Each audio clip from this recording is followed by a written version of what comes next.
great to see you guys back. It's Dustin again here with Trevinos Craft Smokehouse presenting the Black Glove Confidential. Today's episode is kind of the foundational piece to any great barbecue you're going to make in your backyard. Rubs and spritzes. So what we're going to do is we're going to go through each ingredient we use, why we use that said ingredient, and we're going to put together our brisket rub, our bark builder, it's just pepper, and our pork rib rub. By the time you're done here, you will have everything you need to use all the rubs that we do for pretty much every piece of meat that we cook here at Trevinos. So, first things first, let's talk about pepper. My go-to is going to be a 16 mesh black pepper from Bollner's. Here's the kicker on this one. You can't get it on Amazon. So, if you're in the Texas region, HEB works. You can get it at Academy for $7 or $8 a jar. Get you a couple of them because you're going to use 1 to 2 cups per jug of rub that you're going to make. Now, if you can't find this 16 mesh pepper anywhere, a perfect substitute is going to be Tony's restaurant style black pepper. A restaurant grind is pretty much a 16 mesh. There may be some variants, but not enough to make a difference. What you don't want to do is go with the butcher block grind. That's going to be a little bit too big, and you don't want to go with cracked peppercorns because that's going to be way too big. You're not going to get the equal coverage you need. With pepper, you need a good coverage because it's got to catch that smoke, and that's what's going to create that bark that you want to see on your final product. Now, if you go to the Amazon store, I do have a McCormick Culinary Blend restaurant grind pepper on there. It's a little pricey. If you can find this, it's a little less expensive, do it. If you just want to get the pepper and make sure you've got it, go on the store, you'll have it in 2 days. The next one you're going to come across is the big secret in Texas, Lawry's.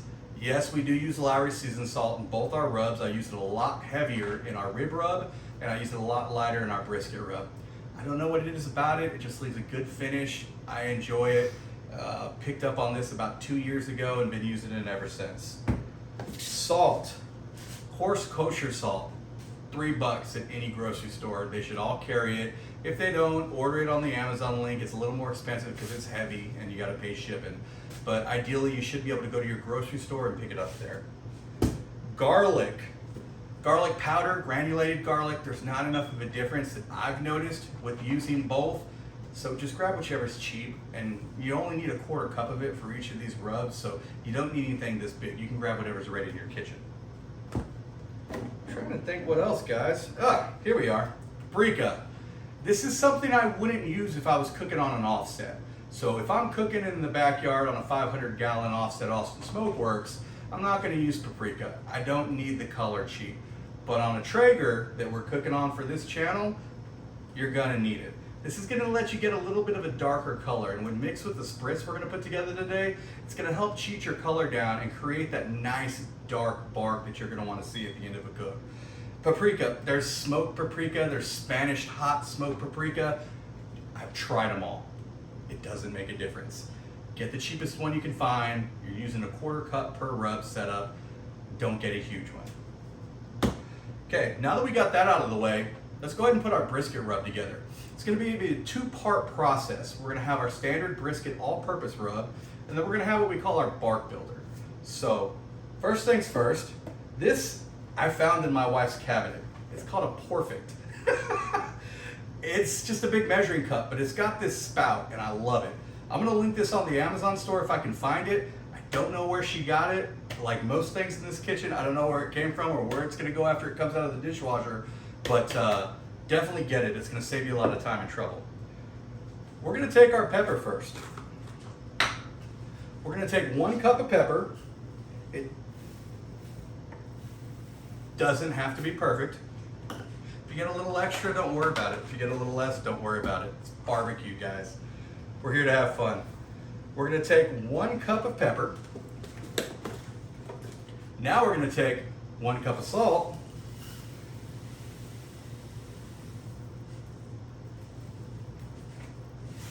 Boom. Now we're going to switch to our 1/4 cup. We're going to do 1/4 cup of Lawry's seasoned salt. So the reason I did this is I used to do a 1-to-1 ratio. I started finding our briskets were a little bit bland. Not in a bad way, but just in a way that I didn't appreciate. I wanted a little bit of salt bite to it, nothing too crazy. So adding this extra quarter cup of Lowry's really gets you home. So I'm gonna drop that right there. I will say though, you don't want any more than that. I've tried that too, and it is just a little overkill. You notice I'm taking the tops off these. Makes it a lot easier to pour. Don't bother trying to pour through the sifter. It's just gonna make a mess and take a lot more time. But make sure you put it back on when you're done, or you will get yelled at. 1/4 cup of garlic.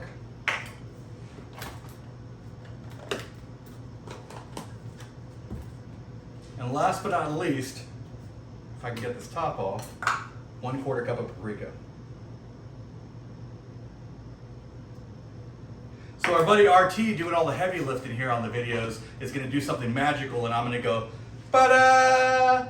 And you're gonna see 1 cup of salt, 1 cup of pepper, 1/4 cup of Lowry seasoned salt, 1/4 cup of garlic powder, and 1/4 cup of paprika. We're gonna mix it up all nice and neat in our Perfect. Now we're gonna take it in our brisket rub container, which is also on the Amazon store. We're gonna put it in, mix it up,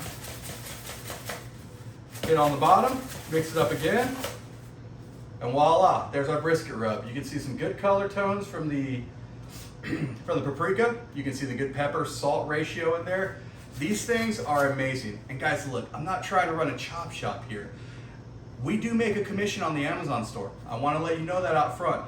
But the reason it's there is so you have a source to find everything. I remember when I started in barbecue, I was looking video after video after video, looking through the comments section, looking through their support section, trying to figure out where they got the things they got. I'm trying to save you guys the trouble. If you find it on there, but you find it somewhere else cheaper, that's fine. Just make sure you get the right thing so you can replicate what we're doing in our kitchen in your kitchen. We've got a pretty cool process we can give you point by point with little variation that can make it possible on a consistent basis. A big part of that is these holes right here. I can't explain it, but this is the right size. I've tried the bigger, I've tried the smaller. This gets you the perfect amount of coverage, and it gets you the perfect final look on a seasoned brisket or rack of ribs that's gonna get you the final product you want. So that's our brisket rub. I'm gonna set this off to the side, and then we're gonna start working on our pork rub and our rib rub. So now that we got the brisket rub done, now it's rub 2. Now we're gonna work on our pork rub. Like we said earlier, this is the thing we're gonna use on our ribs, on our pork butt, pork belly. Sometimes I'll put it on turkey, sometimes I don't want it as peppery. We'll kind of play that one by ear. But this one's gonna be a little pepper heavy rub. And the reason so is because with ribs, you want a good pepper bite, but more importantly, you want a good base coat to go over it. The second part is we're not using the bark builder when we go ahead and apply the rub to these ribs. We're just gonna do one pass on each side, and that's gonna be plenty. So we're gonna go back and we're gonna get our Perfect container. We're gonna take our 16 mesh black pepper, and this time around, we're gonna put 2 cups of black pepper in our rub. There's a 1 and a 2. You can see how you go through a lot of pepper making these. One thing I want to note, these are pretty big rub containers. You may not use all these depending on how frequently you cook. I'm going to link something else on there for you guys, or if you've got any food safe silica packets. I think it's like 10 grams or 100 grams. If you're in a humid area, a slightly arid area too, I'll tend to notice with these rubs, if they sit for about a month or 2, they're gonna clump a little bit. You can shake them out, but if you put a little silica packet in there, it takes care of that whole issue altogether. And the reason is we're not running additives. A lot of the store-bought ones are putting certain additives in there to keep them, they're anti-clumping agents. We're not using that, so we're gonna cheat it over with some silica packets. So we got our 2 cups of pepper. Now, this is where it's a little different. This is a 3/4 cup measuring tape. Got him. Measuring spoon. We're gonna put 3/4 cup of kosher salt in this bad boy. Like so. Boom. Now we're gonna put 3/4 cup of Lowry's.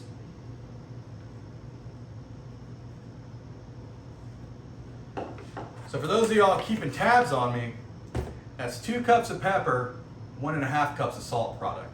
So it's not quite a 2 to 1, it's a 2 to 1.5, but for what we're doing out there, it's perfect. If I was running this on an offset, like we spoke about earlier, I would run a true 2 to 1 because the extra smoke would dull the heat from the pepper. Here you're not gonna get that as much, even though we're gonna cook our ribs for 8 hours on this Traeger, but you're not gonna get as much of that. So we don't wanna risk over peppering it and having something that your whole family will enjoy. Back to the paprika. Like we spoke earlier, this is gonna be crucial, especially in ribs for building color. We're gonna put 1/4 cup of paprika. There we go. And now we're gonna find our garlic. Garlic powder, granulated garlic, and we're gonna put the top on the side. And we're gonna put 1/4 cup of garlic. So let me do a recap and make sure I'm right using Ross's fancy menu board. We have 2 cups of pepper. Let's go under the light. 2 cups of pepper, 3/4 cup of Lowry's, 3/4 cup of kosher salt, 1/4 cup of garlic, and 1/4 cup of paprika. Kind of a similar rub, but kind of not a similar rub. It doesn't seem like they're crazy different, but I promise you, if you use one on the other, you will notice a pretty significant difference. So now we've got our pork rib labeled container. We're gonna use our spout, pour in, make a mess. Swipe the mess down, the sweep later. Shake it up.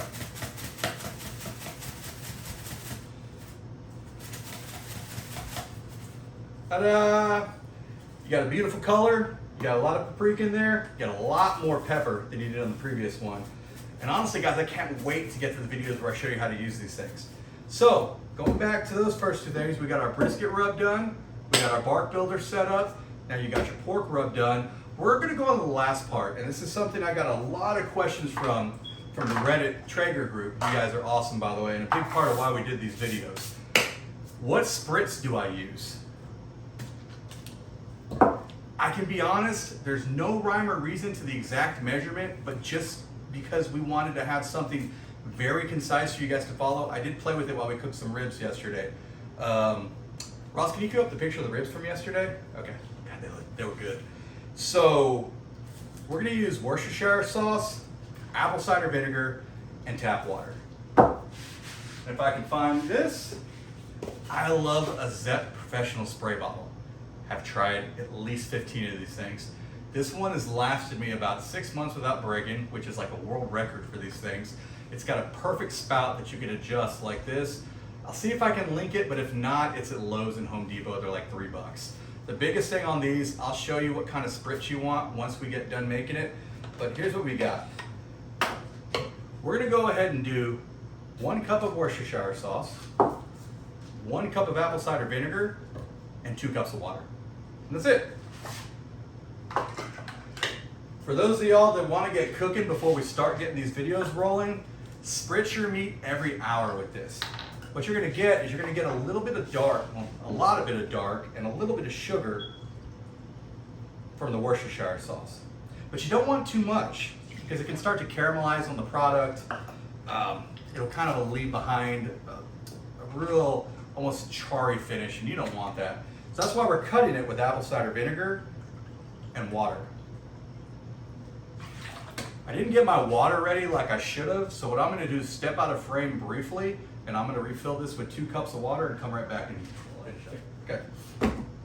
The power of editing. Okay, so long story short, that didn't really come out of the spout well, so we went ahead and just did it over the sink so we didn't make a mess. All right, guys, I think that's it for today. So we've got our brisket rub covered, we've got our pork rub covered, we've got our bark builder covered, we've got our spritz covered. This should give you the initial tools in your arsenal to get ready for these upcoming cook videos we're about to roll out. All right, guys, like I said, this is Dustin with Trevinos Craft Smokehouse. This is the Black Glove Confidential. We thank you for being here. All love.